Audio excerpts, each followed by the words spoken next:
I think they wanted the SF, right? And then... That's definitely possible.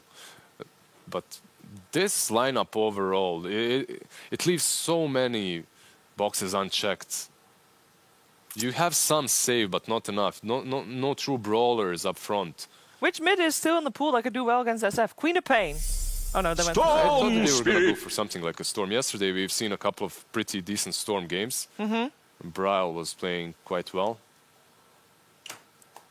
I just don't know how I feel about this lineup when it comes to like I see an easy progression for RNG, right? Like I have this Lifestealer, the Omni Knight's going to enable our team fights. I have this Lifestealer who's going to be trying to make things happen. I have this SF who's eventually going to become our main right-click hero, and it also helps with doing Roshan. I see this early 1-2-3 progression. I feel like RNG is going to have an awkward moment around the 15-minute mark, especially since I feel like they're going to have a hard time killing heroes. No, I definitely agree with you. I believe that RNG's lineup looks more solid and just a standard draft. They have everything they need. They have the sustain, the pushing power, objective takers, pretty much everything. On the side of Geek Fam, it looks all over the place, which doesn't necessarily make their draft bad, as long as they have the proper idea behind it.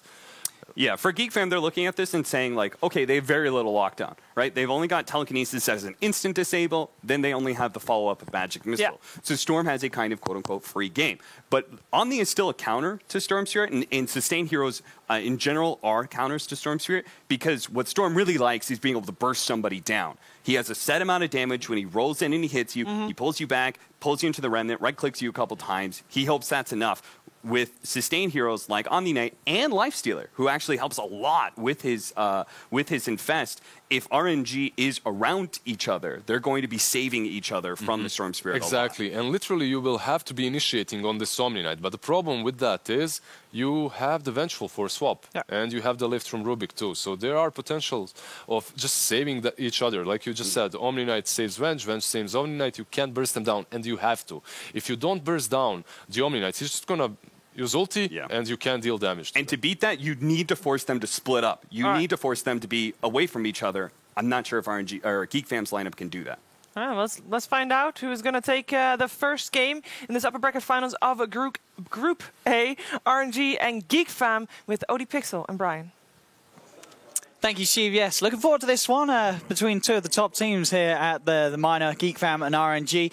We've just seen the drafts come out. Sounds like the panel a little more sided with what RNG is pulling off.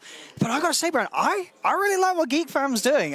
Maybe I'm overrating sort of the drought, but I like that they're on the wavelength that this hero is good. We can pick it early. We can draft down the lines for it. And I think they've got good means to deal with heroes like the Lifestealer. I don't really believe in this hero much, but Brian, I want you to tell me why I'm wrong and what you like about RNG. Yeah, we were in a bit of disagreement while we were discussing the draft. By no means do I think Geek Fam's draft is bad. I think a lot of the bad drafts I've seen this tournament are the ones that are not straightforward. Their lineup is quite straightforward on Geek Fam. Like what Cap was talking about, a lot of what they need to do. I've really just been leaning towards the lineup that looks stronger as 5 and the difficulty of execution in the middle of fights. If this drought gets jumped, yeah, they have the Legion, but it's just not enough against what RNG has to press the attack this Drow. She's going to die if she gets gone on top of. And I think Lifestealer is one of the more underrated cores this patch if you put him in the right game. But the question is it the right game against Drow? Usually one of the more traditionally, she favors a heavy right-click lineup, and Lifestealer doesn't want to have to deal with that. I just really like what Cap was saying. There's no clear initiation target for Geek Fam. I think they're going to have damage issues. I thought the same about what Fighting Pandas was doing yesterday with their Storm, but he proved to get a lot of snowball kills in the mid-game against Team Nigma, and if that happens for Geek Fam here, I like their chances a lot. But I am rooting for RNG's draft in terms of who I think is going to take this game. Okay, well, we'll see the lane setups here. Zephyr and Cuckoo starting off down the bottom. This Legion Puck dual lane trying to put some pressure onto the Mono. But I guess a Lifestealer in the safe lane, how much pressure can they put onto him as Mono going to be pretty fine here hitting the creeps? Yeah, generally speaking, they gave him more armor. His sustain with his attack speed is really good. I've noticed that if Lifestealer is not crushed by level 4 or 5, he just free farms. You just can't do enough damage to harass his feast. He just continuously right-clicks. Really important D-ward coming out from the Venge. Does D-ward the pole camp bottom. You just want to leave the Lifestealer alone as much as possible because the levels are just so important for him. and he does need like 1 or 2 damage items. Once he gets those phase boots, you already see the aggression coming out. He got level 2 first because the Venge was not in lane, and he's surprisingly a scary laner. I think people just don't know how to lane this guy properly because he's so much different than he used to be. That's the thing. People are still playing him like he was playing. But I mean, you said prior. because of the change, he doesn't really hurt though, right? Yeah. I mean, but you're saying having a hero like the Venge, that solves that problem. Yeah, the minus armor is really nice, and also when you get like 1 or 2 small items, usually people go like phase boots, orb of venom, it adds up. He doesn't hurt a lot, but if he hits you 30 times, it's going to hurt over the course of a few minutes. And it's the war of attrition. He doesn't lose that to really anybody because of how much health he gets from the feast, and then as well as just the fact that he attacks so fast. Really nice zoning out of Zephyr here. I'm also just not a fan of Legion. If you've been hearing me at all in the last few weeks, I've been harping on how bad I think this Legion Well, I was hero going to say, because you've been playing a lot of the offlane recently, this isn't a hero that you'd ever really see a situation where you'd pick Legion over a lot of the other offlanes. There's a lot of analysis that I can't give anything more than I've played this hero a lot in the past. Last patch, it felt really easy to win. This patch, I'm like 1-7 with Legion, and that's just... all these heroes just have so much HP. People are grouping up so much earlier than they were in the previous patch, and all of these things make it harder for Legion to get duels, make her less impactful than a lot of these other team-fighting offlaners. Like, I think Legion and Omni, you know, they both have saving abilities in their W, but I would just rather have an Omni Knight in a team fight than a Legion. And Omni Knight also naturally scales in terms of farming, while Legion usually has to play off map and sit behind her teammates. So it's just awkward. I always see these Legions have 28 duel damage at 40 minutes into the game and virtually no items because they're not allowed to farm creep waves because they're supposed to be sitting behind their hero. So it's kind of weird like that. I don't know. Legion, not a fan, but like kind of static lanes going on so far. I know we've been talking a lot of theory crafting. For the most part, I'd say RNG's what, up like 2 or 3 CS in every single lane? Yeah, pretty much, sort of very slight lead here for the Radiant, but as you say, 3 minutes in very, very early on. I mean, and that top lane, we haven't really talked about it too much, but the Drow, as I said, I think this hero's great. I mean, you do too, right? But you're just concerned about what she's going to have to deal with this match. I don't necessarily believe in her as a first pick. Okay. But I honestly also believe a lot in Omni Knight. And when it comes to heroes like Drow, I think she's given a little bit too much value, and so the problem with this current patch is a lot of the carries feel real bad. So that automatically makes me be like, well, if Drow doesn't feel bad, she must be good, because very, very few heroes in the carry role feel really good this patch. But they've been constantly nerfing her. Now it was the mana on her E. Pretty much people's adjustment has been to buy Ring of Basilius. Usually you'd go 2 Wraith Bands, but now you have to buy the Basilius for the mana region. Not that big of a loss. Looks like he's queuing up the Maelstrom. I've seen some Chinese lifestealers do this. No boots Maelstrom build. I don't know how I feel about it. The last time I saw it, he got booted out of lane. It wasn't this specific player. I can't remember what team it was. But as long as he's allowed to lane still with this build, the Javelin does have a lot of value with how much attack speed he gets. It is an average of 25 magic damage per attack with how fast he is attacking. And I get, because as you say, obviously the stand at the moment on the live steal would obviously be some build that involves an armlet. And by sort of bypassing the armlet, I mean, you feel like why does he feel that he doesn't need the armlet this game? Is he just not worried about being burst down because he has the backup of like the Omni? That's the thing, is I'm not sure, right? Because the armor is really good against Drow. Drow's ult only pierces the base armor, so he goes from having effectively 0 armor to the 5+4 of the armlet. Really good zoning from Super here, getting the bounty rune. It is looks like a 2-for-2 trade on the bounties, but the fact that Puck, this is why I don't love Puck that much as a support either. The 0 armor really hurt her. Only 1 armor now at level 3, and 5 minutes into the game with the Venge minus armor, you're sitting in negative armor. You just can't trade. And the main thing I look at is if they're able to jump Geek Fam's lineup, it scares me. That's what I really look at this draft, because Geek Fam has to almost dissect RNG, spread them apart. Do I believe they can do it? I believe both teams have a condition to win this game, but it's much more straightforward for RNG when they hit their items. Lifestealer, not as good as he was early, but much more powerful later with his items. Like, because of the way his attack speed works now, every single damage item is just that much more valuable. And I think people, I emphasize again, are really just not used to Lifestealer because he's so different than he used to be. It's hard for people to adjust when a hero changes because they've been playing the hero the same way for what, 2 or 3 years now? Ever since Lifestealer has become that Radiance hero. He's just not that way anymore, right? Less strength gain, more attack speed. He's meant to be more of a right clicker. I kind of like the rework they did here. And in terms of sort of the build, as we said, this phase Maelstrom, are you getting the phase Maelstrom and then you're farming, or you're starting to make aggressive moves on the enemy's half of the map? You're ready to play aggressive, and anytime the opponent oversteps or tries to make a move, you're there. I think that's the major thing in this patch. You don't always have to fight as a carry, but you have to always be ready to fight around the 10-15 minute mark, and that's what the new Lifestealer actually does pretty well. You also, like the Rage Infest combo is really cool because you don't use it as initiation anymore. You use it in the middle of the fight where you rage up, you try to soak as much damage as possible, and then you sit inside somebody giving them 800 health and movement speed while you heal up. So he's much more of like a long drawn-out fight kind of hero, and just making sure he uses his kit such that he doesn't die before the Rage into Infest, and then when he comes out he has Rage again. He's just a hard hero to bring down, and nowadays he makes his teammates harder to bring down. Just a lot of theory crafting coming out from this game so far. Very even laning stage, but it is a 1K net worth advantage to RNG. I don't even want to say even. It's more of a passive laning stage. Yeah, actually, every lane, the bottom and mid lane are 1,000 advantage in the cores for RNG. Yeah, I mean, because look at the mid lane difference, right? You got this SF. He's already nearly 1K ahead of the Storm because he's just been able to utilize the neutral camps that bit more effectively at the moment in comparison to what Storm's been doing. So quite a lead there for the Shadow Fiend. Yeah, you were saying Lifestealer just doesn't really do any damage, and I agree that as long as he's not the one position damage dealer of your lineup, I like him a lot. And people have been drafting him that way, and I'm like, wow, you're just going to have damage issues. But this game, they have the SF, they have the Venge. They have a lot of free damage. The minus armor from the SF aura. Royal Jelly, super good item on him.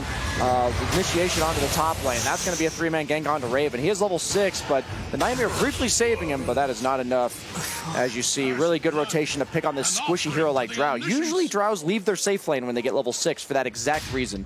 You are quite vulnerable compared to most other carries, and that's something that I don't think Drow fits the mold of carries this patch, where they like to do what this Lifestealer is doing, just chill in bottom while the rest of his team makes this 4-man rotation to pressure the Drow. Big stack here, a point of contention. Su's able to grab a hold of this one. Setsu, he's coming in. And they'll burst down Dubu there with the raises, and they will be able to secure this stack for themselves. Routine Optic for Rubik, that's a nice item as well. Always builds that Ether Lens, so cast range very nice. Look at that farm step. It's 3K lead now, certainly off the back of these moves, and the gap between the SF and the Storm increases. You saw there, the Storm, he tried to come towards the top when that player's made onto the Drow, but it always feels awkward, right? If you're making that move as a level 7 Storm, you're really hurting your own game, because you're really not ready to have that much of an impact on the side lanes. You've got to try and find the farm. And by sort of wasting time doing this, he's slipping further and further behind, whereas Setsu, he's been cleaning up the entirety of that central area of the map without any issues, and he's even able to come across, get involved in a stack, get involved in a kill. There's a lot of passivity from GeekFam's lineup between the Drow and the Storm, kind of like you're talking about. And the reason why I said I don't like Drow first round is because of exactly what you're seeing here. This is a predictable weakness of Drow, and it's exploitable if the opponent has picks to do it, and that's why I don't like the first round Drow, because if their heroes can't invade you early like this, Drow looks really strong. But the minute she's getting ran at continuously like this, she does not want this at all. Level 6, usually like a hero that's considered very efficient now with her third spell, clearing creep waves and camps entirely. But now if she's like forced to have teammates play around her while the opponent Lifestealer is just chilling bottom, it really shows in the rest of the hero's efficiency. That difference. Like, you're not seeing the difference in carries. They're both going to farm, but Drow needs help while the Lifestealer does not. And the outpost here at 10 minutes, Lifestealer getting bottom while this fight goes on top. They're going to try and fight onto the Omni, but he's very tanky. Dubu now going to get turned upon. Zephyr tries to jump in with the combo on September, but it's not enough burst. September turns with the grab. Zephyr's going to be forced away. The stolen stolen orb, actually, bringing Zephyr down low. A few more right clicks. Zephyr, he's trying to escape this. One more jump, and he will get away. But still, GeekFam, unable to sort of have the power to make the plays that they want to. Even Cuckoo coming up to this top lane to try and get involved. But it's just not going to work out. They've got to respect the power that RNG have, and it's going to be hard for them to hold on to this tier 1 tower, as RNG, they feel the strength that they have right now. Yeah. The problem with Legion as an offlaner is she doesn't want to be doing this right now. And look at Omni Knight. He's chilling, man. He's so happy to Heavenly Grace himself, Heavenly Grace the SF, heal his teammates, push towers. Like, he's perfectly fine grouping up at this stage in the game. And this is why I think Abaddon and Omni Knight are strictly better versions of Legion this patch, because this is what this patch looks like, and this is what these heroes prefer to do, and not what Legion wants to be doing. She wants to be exploiting heroes that are alone, pressuring them out of lane. Lifestealer is effectively this hero that she can't touch unless they 3-man gank him, Fam, and you never really want a 3-man gank, a life stealer. That doesn't feel good either. It's just awkward to play Legion this patch, and you're really seeing it play out in this game with why I love Lifestealer. Like, he doesn't do anything fancy, but you just can't mess with him. And look at the heat map of Rubik. That's showing, like, the entirety of RNG is just like, hey, we're going to play top all game. Like, Lifestealer, do your thing. Yeah. And, I mean, Lifestealer's build, I love it, right? After the Maelstrom, Halberd straight away. As soon as he has that, I mean, we're already seeing, Geek Fam, their cores, they don't do enough damage. If he disarms one of these, Geek Fam's going to have nothing in the fights to get anywhere close to finding a kill. Absolutely. And I was originally thinking the Armlet Deso build, but if he wants to go more efficiency-based, I'm absolutely fine with that with the Maelstrom. The way he's playing it, I don't mind people's items if they're different than I envisioned, if he's going to play it different than I envisioned, and that is what he's doing. He is playing very accordingly to buying this Maelstrom. I think once he gets one or two components of that Halberd, maybe just the full Sange, maybe the full Halberd, he's going to start participating in the fights. But as of now, he's completely chill to be doing what he's doing, and without that Maelstrom, this just wouldn't be efficient. Yeah, no, it certainly speeds up that pickup of the next time, and we're seeing it 12 minutes, 5K, full 5K lead for RNG. They're 3 cores at the top of the net worth as they move around the map, just taking objective after objective, just the 4 of them, all the space in the world for the Lifestealer to be wherever he wants to. Another tier 1 tower taken. RNG, I mean, I'm seeing exactly what you sort of said to expect to at the start there. They have a clear ways to make moves. You can see what this lineup wants to do, and 12 minutes in there, they're doing everything that they wanted to. To simply put this draft in the way that I view it, like without all the details, Omni Knight good hero, Legion not good hero. Like that's how I feel about the current patch right now. I've hardly played Omni Knight any in the past, and I've picked him up for 4 or 5 games this patch, and I've only lost 1, and that was because I messed up. And I'm like, wow, if I had played this hero optimally, I think we would have won this game. And sometimes, for whatever reason, you pick heroes, and they just seem to naturally fit with the way the game wants to be played, and he's one of them currently this patch. And I also like that they picked Rubik in the second round, because Rubik's so good against Omni. He usually becomes like a better Omni. So they almost like covered the counters for Omni Knight as well. The Venge gives you an extra save, making it so the Omni Knight is not as nearly a juicy target. They are making a move to bottom, pretty much what you have to do when you're down by 6,000, possibly looking for this Rubik with the coil. It snapped, but he's already got the Venge behind him, and they might even be looking to turn this, TPing in Setsu. Meanwhile, Lifestealer just farming up the mid lane. But he's just going to TP out. Oh! He's not going to be able to get away. Telekinesis will find him. September able to slam down Zephyr. And it just feels a little painful from Geek Fam. Trying to force that play underneath the tower with Dream Coil warrants in nothing but his own death. Zephyr still... I love Super's TP here. Immediately knowing that because they're no longer bottom, and they were bottom, they can't be anywhere else. They had to have had walked mid, right? There's no other lane that Geek Fam could have headed to, and he knows that just making sure they give no openings to this Geek Fam lineup. A lot of single target disable, pretty much exclusively pick off, other than that Dream Coil, which was already expended. As long as you don't feed random cores, which we've been seeing teams like NIP, as well as, who was the other team that was ahead yesterday? Nigma? Yeah, Team Nigma, yeah. When you're ahead, and you feed your core kills, suddenly the game can open wide for teams like this pick-off heavy lineup for Geek Fam, but they're not giving them an inch. No. And it's 15-minute bounties. Looking to make a move with that. Monet's quite strong, level 12. Oh, he's ready to go. And he's found Raven, moves in immediately with the Rage. There's no chance for the Gust to silence him for now. Raven still able to back off. He has enough of those early stat items to walk away. The same cannot be said, though, for Dubu. Taken out by a couple of razors from Setsu. RNG still get a kill. It's not the Drow, but at this moment in time, it doesn't really matter. Any sort of kill, and RNG has more than enough space to just continue to take down further objectives. The map control movement, right? Like, look at what Geek Fam's forced to do. They're forced to leave this area. You get the tower. They're going to like try to trade in terms of lane pressure top, but Drow's really your only hero that hits towers, and Drow was the one getting bullied away there. So in knowing that Drow's the vulnerable hero to get picked on, and assuming she's going to be in that ancient triangle area, just a really smart map movement by RNG. I really like the way they're playing this out. If you have this type of advantage, these are the games where it's supposed to, this is what these games are supposed to look like when you have this 7K, 8K net worth advantage.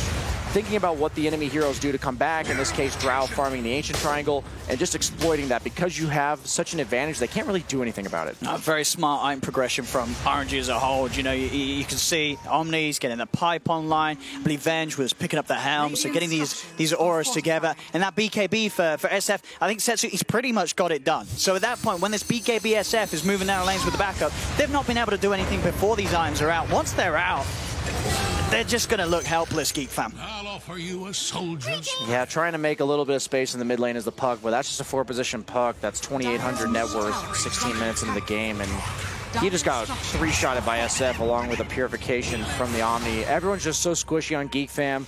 They require so many heroes to do enough damage to bring anybody down.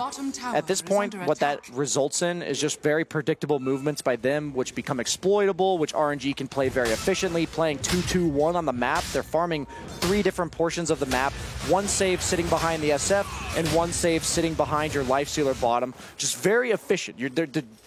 They're just, how do you punish this? If you're Geek Fam's perspective, do we go on the Omni Knight here? He is under a dire ward. This is a big opening if they can get it. Let's see if they can try. They'll jump in. They'll perfectly hold on to the silence after the stun. They have the duel, and they will get the kill. Geek Fam able to get their first kill on the board this game, and it will be a successful duel for Kuku, so that extra bit of bonus damage. Finally able to find something, but it has taken them the 70 minutes. Monet, maybe they can get more. Monet, he's got the rage popped. He still has the backup of Super and Setsu. They could turn. Multi-shot's going to be fired out. Swap it for Super to try and set up some action as Dubu will be the focus. Another swap, keeping on bringing Geek Fam closer and closer to Setsu, so Setsu can continue to try and punch them down. They do lose Super in that attempt to keep the fight going.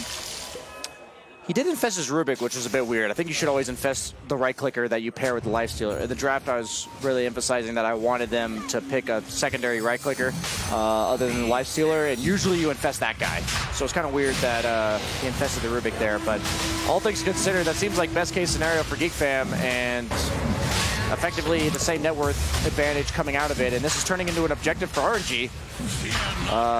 So best case scenario really isn't that great. And there's no chance of a steal by the looks of it. Storm's heading back to base. He has no mana at the moment, so he cannot go for any sort of zip play. An easy... Oh, Legion got the last hit. Kill. All right, Legion got the kill on Roche. That's a nice bit of money for Geek Fam. It's something. Kuku able to snatch away the Roche kill. Going just pure right click on the SF. The nice thing about Omni is you don't even have to itemize armor necessarily, because once you do 5-man, you just have the Guardian Angel. And they have no way to get rid of that. So at the point where you are manning up on them, the armor just doesn't end up mattering. Maybe that does have to do with Monet's build, which I was highly emphasizing the armlet and such. Gonna probably find Dubu here. He's trying to give some jukes in the trees. Does feed a courier in the process. SF actually going for the scouting ulti, potentially trying to, when I say scouting, like cancel TPs, in case that the Bane had run that way. Kind of interesting, now that it does disable technically. More towers, 19 minutes in. No signs of slowing down, especially with the Sages. With RNG, they can absolutely start to poke at the high ground right now. There's no reason not to. Setsu is just incredibly huge for this moment in the game. He's already got the Crystallis flying out, so not only is he going to be very hard to bring down, he is going to pack an insane punch for this 20-minute mark of the game. 11k net worth on this Shadow Fiend. He's just had more than a free game. He's utilized the space that he's had to perfection, okay? Trying to have a bit of a poke, see if they can catch anything. I love it. Saving support with Infest. And maybe even setting up a turnaround. They're going to look to move in. Another swap from Super. Drags back Raven. They're on top of them. The GA's pop, so RNG can commit here. Going past the tier 3 and past the barracks. They'll get Raven. Super's got to keep his distance. Setsu puts the BKB. K zipped into the backlines. His mana's a little low. He'll keep his distance. Kuku trying to run him, but no sort of a target that he can open up to, as RNG's just focused down the barracks. And Geek Fam cannot push them away. The melee racks are gone. Zephyr tried to jump in to burst down September, but a quick purification heal keeps him fine. They'll lift up Kuku, turn towards the Legion. Kuku will attempt to run away, and with the movement speed he can. No creeps. Melee racks dead at 20 minutes in. RNG, everything continues to go to plan. Who do you go on, man? They Nightmare up the SF, but he's just going to get saved as well. The Venge plus Omni combo. Even Rubik gets stolen, press the attack from Legion. This is what I loved about Lifestealer. I said, you get down low, you force them to focus all of their damage onto you. And then he also just saved himself by infesting, but then saved his Venge by infesting as well. It's 800 damage at level 2, and it is an instant heal. Yes. It's not like based on your percentage of your health. If you have 200 health and you infest him, he now has 1,000. So his Venge saved as well, so it's almost like another save. There's just no clear-cut focus for the single target lineup of Geek Fam, and that's the problem when you're looking at the lineup that RNG has. And it really sees the exploitation of the weaknesses that Geek Fam's lineup has through the draft of RNG, really envisioning how this game's going to play out. Really smooth play so far, just marching it down the mid lane, gets Nightmared up, but I just love the way they're playing this. Infest is back off cooldown, rinse and repeat. Yeah, it's looking pretty unbeatable at the moment. RNG's movements and shot calling, it's been entirely on point. And we'll back off a little bit now. Looking for the Courier Snipe. K will get it. Take Super's Courier away. Does have the Bloodstone complete on Storm, but feels like a very hard game for him to play. Playing behind against this SF with a BKB, Lifestealer with the Rage, and even if they don't have that, as we keep mentioning, saves from Super and Flywin, they're going to be there. So there's no easy target for K really to jump on and go for a quick kill.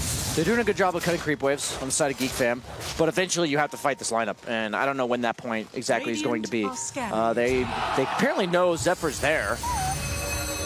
Oh, almost got the lift off. Maybe he's on the Courier? No, it's on the cliff out of vision, but especially when this Omni Knight gets the pipe, that creep wave's no longer going to get cut. This is a big creep wave. They forward offensively, not nearly as good as it used to be, but it's going to be enough to keep their creep wave alive.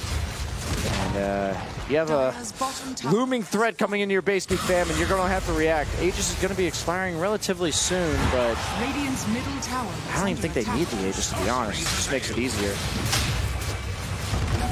Can they stop them? They've already lost half a rack stock. Can they do anything to put a stop to this one? K's going to go for the zip forward. Multi-shots pop, but immediately the GA's there from Monarch.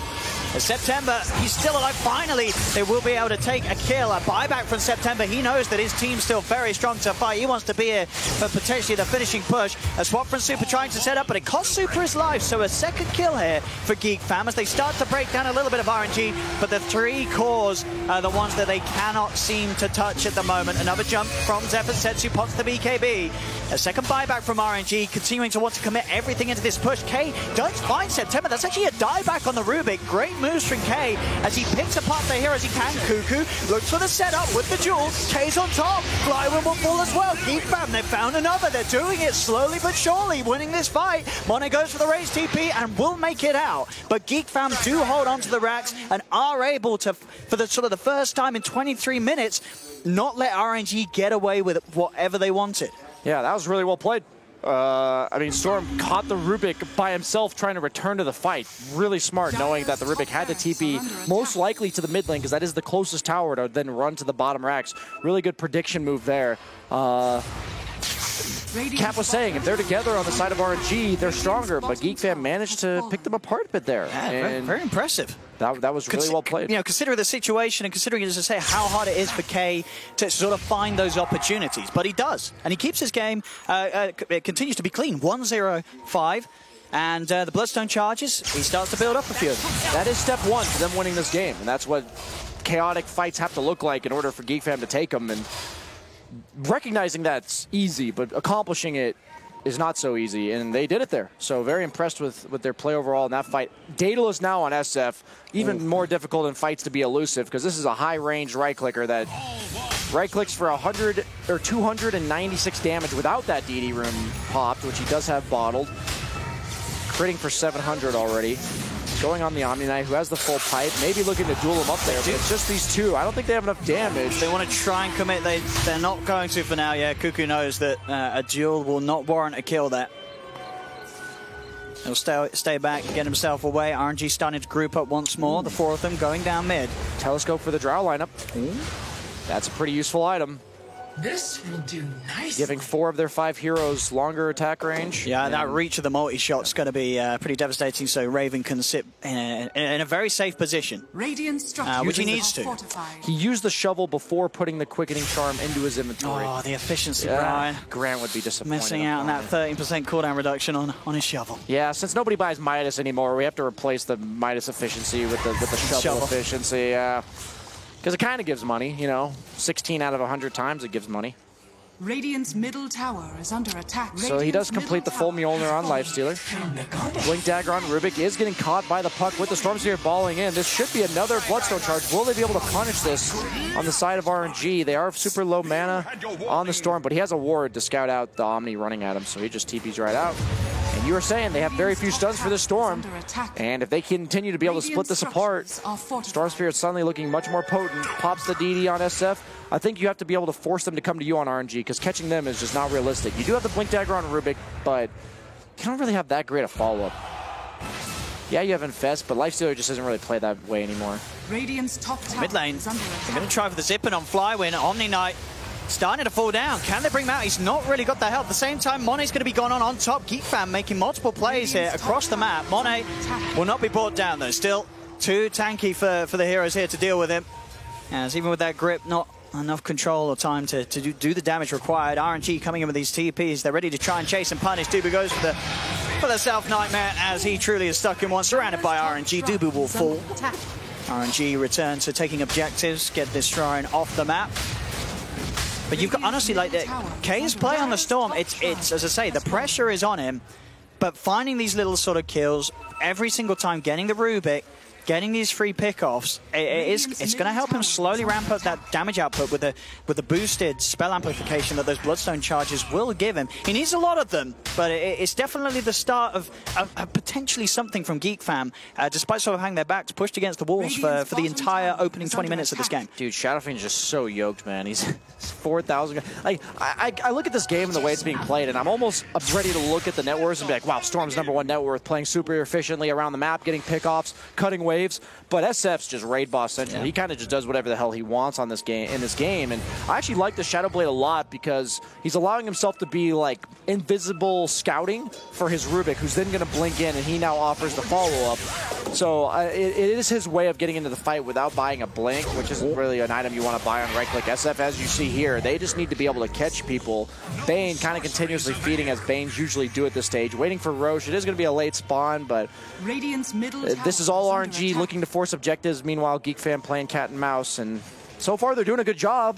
They have the Axe come out on a puck, which is super potent against the BKB SF as well as the Lifestealer Rage. They do have Heavenly Grace to remove it, but by no means does that make it bad. They do need it still against the magic immunity coming out from RNG. This SF's just so scary, man. That first hit goes for like 450 damage with the minus armor, ignoring the crit. Craggy Coat on Legion. That's actually a nice item if he wants to hold on to that, even though he is a right-clicking hero. Titan Sliver on Lifestealer. That's also a good item. And yeah, pretty much completed Basher. It's going to be coming out the way of Monet. Just 100 gold or so short of the Belt of Strength. So there's a little bit of that extra little control that's going to be required against the Storm. You know, suddenly this potential catch from the lift into the Magic Missile, a bash or two, and that could set up a pretty reliable kill. He's going for a second Halberd on Omni. Halberd just a super good item on strength heroes now. It used to give damage, but now it gives healing amplification. And so all these like Timbersaws, Bristlebacks, Omni Knights, these off-laners that debatably built Halberd before, now they really feel good about it because they all rely on sustain and healing and not as much on the damage that it used to give. Lifestealer also likes it just because it amps up his Feast lifesteal. You know, still, I feel you do have to give credit to the fact that Geek Fam, they're holding on as they are. And is another support def, but you look at the fact that this sort of 5-7k lead, it's been there for a while.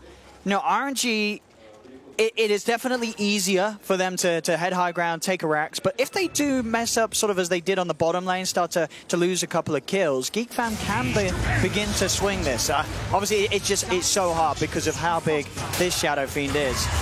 I just love the way RNG's itemizing. When you are playing against this type of lineup of Geek Fam, eventually they're able to fight you, which they saw. Now you have to itemize to actually pick them off, which is what RNG did. First they itemized to group up and just walk down buildings, and now they itemized to actually catch people, which they're now able to do. Okay. Rubik getting caught in the back. He tries to go for it. The GA is going to be popped. It's not going to do enough, of course, to save September. He has to get away with it. The damage from Setsu just tears him apart. K will fall. He has got buyback on the Storm Spirit, but the middle racks are gone. RNG will take another. Jump in, silence onto all of them, buyback from K. He's looking to zip in half for the cleanup. He's on to Super. Super's going to be the focus. Rec Room will be popped, but K gets himself out of range. Will keep the distance. Setsu falling a little low, still has the Aegis and the BKB to rely on. They'll burst him once. Can they do it again? Silence on Monet, immediately removed as he'll turn, rage up, push them back. Can't quite get the kills, Geek Fam, as RNG able to step in, only lose an Aegis, and now begin to retreat. And they can reset, look to sort of rinse and repeat this down on the bottom lane as they do continue to keep this game firmly under control. I just love these games to be opportunities of learning for people at home watching. Games like this really do follow a script, you know, and this has actually been a very high-level game for both teams. I think both teams are doing what their lineups needed to do. RNG, I just think, had an easier lineup in the early game, so they accrued a natural lead, so Geek Fam's kind of been on the defensive the whole game. But like I said, they group up, they take that first Rax, but then they have that little bit of slip-up where Geek Fam's suddenly been playing efficiently enough to fight you, and you're like, okay, it's not enough to just walk down lanes anymore. We can't just keep buying team items. We have to buy items that allow us to threaten these split-pushing heroes. So they go the Blink Dagger on Rubik, the Shadowblade SF to follow up, and suddenly you have to be scared on the side of Geek Fam. You're not playing efficiently anymore. Now this net worth leads turn into 11k because you're forced to buy back on the Storm Spear, 12k even, and you've taken 2 lanes of Rax at this point. Just this very methodical, well-understood dissection of the Geek Fam draft by RNG here. But as you've said, I think Geek Fam's played their draft rather well past like the 15-minute mark. They've done what they needed to do, but RNG looking to put the nail in the coffin here with a 3-man smoke. Anyone they catch is a crucial kill, even the supports at this point, because fighting 4v5 on Geek Fam's side is not going to feel good. I mean, what do you think is going to be the big takeaway for Geek Fam in regards to Drow from this game? Is it going to be that we're okay, guys, we cannot first pick Drow against this team? Or I think you might have to ban Omni Knight against RNG. I think they rely way too much on this hero. Like, I don't mean they only are good at this hero, but they are like clearly very good with this hero. And if you're gonna pick Drow, you can't give them Omni. On the front lines, Cuckoo. It's going to be safe. K trying to jump into the back lines. The multi-shot doing quite a lot. September's falling. There's be triple silence here. Impers will be there to keep him a bit safe. Cuckoo tries for a very ambitious duel. Does end in disaster for him as he'll lose the fight, lose the battle. And as it looks to be, Geek Fam maybe just losing the war right here as this bottom Rax is taken away from them. RNG just cleaning up the base of Geek Fam. 14-8, 13k lead, and a lead that they have held the entirety of this match.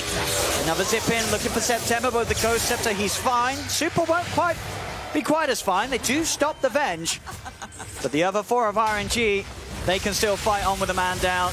They are just that far ahead right now. Jump in again. They'll try for another bit of a poke. Silence onto Monet and Flywin. But they won't get any other kill other than the Venge. All Rax are now gone, and the Mega Creeps are out in favor for RNG. Yeah, that's Legion Commander in 7.23 for you. How much duel damage does he have? Like, 25? I think he won 1 duel, yeah, but I think he also lost 1 duel. Yeah, it's like you blink in, the opponent has way more farm than you because they've been grouping up and you have too. But oh yeah, Omni Knight has 18 duel damage, as you said.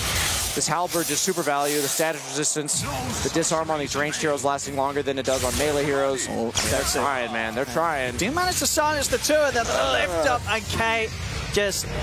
He cannot withstand this right click coming out for Setsu, but Raven Cat, he turns, shoots him down. That's a pretty big kill if they could get away from this Geek Fam. Turning onto September. September's Ghost Scepter keeps him 5 now. September looking to lead it. Cuckoo, he gets the jewel on the Rubik. September falls. 3 dead at the moment on RNG with the Dream Core down. They're going to try and look for another. Monet jumps in with the Infest. He's running away in the creep. They don't have any way to control it. The creep will manage to get Monet back to safety, but Simon, Mega Creeps are against them, but you know, you got to give it to them. They're fighting on, Geek Fam. This is not a team that's going to back down. Yeah, they are fighting till their last breath, and it's not over till the fat lady sings. And as far as I know, at this tournament, there haven't been any fat ladies yet, so nobody's singing. We sang though. We did, debatably. Well, I was going to say, can you really call it singing, Brian? Yeah, I like to think we tried. And we got 99% win probability according to Dota Plus right now. And what's the 1%? I mean, the 1% is players like that, right? Setsu dying in a game where you don't expect him to die because of how massive he is. Being a part of the 1% yourself, though, and you got to help us out on the expertise of winning as the 1%. What do you do here? What's the process? How does Geek Fam pull it back? I think you might need to sort of step over and kick out some of the cables of RNG's PCs. I don't think you're ready to do that 1%. I don't think that's a 1% so in what game. You've got to do some real-world activities. For the 1% to be successful, you have to kick out the base foundation of the 99%. I'm just kidding. Okay, back to the game. Storm Spirit becomes very technical, Brian. I'm going Kyle on you right now. Dubu does go down, does have buyback though. Might have to take one last fight here. Can't let Raven go down. Oh, nice slide down to the low ground. Can he run away from this, Raven? He'll try his best. Cuckoo is there by his side, trying to keep him safe. He's into the trees, he's trying to hide. Silence is out, he'll turn with a gust. Does manage to get himself over the trees, but Monet's on top of him. Raven will fall. Oh, they see him. Nice, the lift instantly when he's TPing. Cuckoo go down as well. Cuckoo does have buyback. They have all got buybacks. Raven's already used it. Geek Fam, they'll have one more fight in them. This Omni Knight's got 26 armor and a pipe and a halberd, man. And if you don't kill him, how do you kill anyone else? That's my concern. You know, Dubu didn't need to use his buyback. You know, silver linings. True. They've got 2 lives on the bait. Oh, Cuckoo. They're going in, and K's going up the back. Let's put the BKB, though. Take September out of the fight immediately. That's one down. Dubu does form a divide back. K, he will fall, though. Bashed up and controlled. The Storm is out for 80 seconds. Cuckoo trying to slide away. Will be able to get away from the reaches of Setsu. And that's the G, and that's the second one there. GG is called. Geek Fam will finally tap out of this game as RNG take the victory. Geek Fam tried as hard as they could to hold on, but the lead that RNG had, the size that Setsu grew to, it was too much for them.